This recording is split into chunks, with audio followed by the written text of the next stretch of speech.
The 2017 Coachman Catalina today.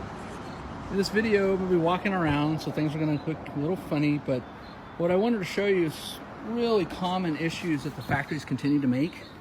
So here's a molding that only has one screw in it. The next screw is in 6 inches.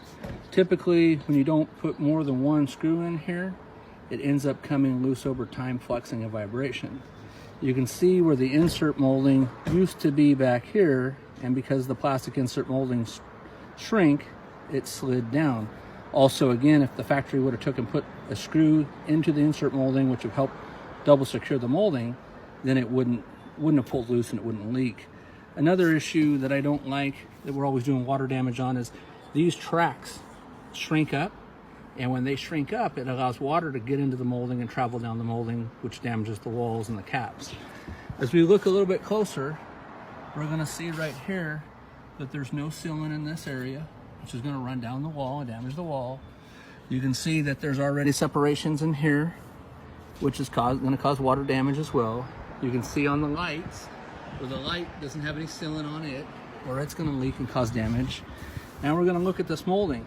So the factory barely put any screws in here, and when they did, they got about 2/3 of the way and decided to miss a couple holes, I guess. But this sealant split open, caused a bunch of water to go inside the coach, stained the mattress, stained the cabinets, molded everything all up, and it's here getting fixed. So again, you can see where this molding's loose. There's nothing in between this surface. Here's the rubber roof, here's the aluminum sheeting, and here's the molding, right? There's not even any putty tape underneath the molding. So the only protection that this had was just the sealant on top.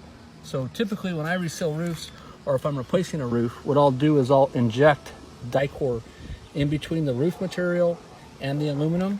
Then I'll also put putty tape underneath the molding, and sometimes I'll even submerge it in Dicor and then secure it down and then seal over the top of it. Now this sealant also needs to be cleaned. The sealant is white underneath and needs to get scrubbed and kept clean, because when it gets dirty, it ends up causing the sealants to dry, shrink, crack, and separate. So that's another maintenance thing, just like kind of like mowing the yards, something you have to do that they don't tell you about. So I'm gonna do some more looking around. Just wanted to kind of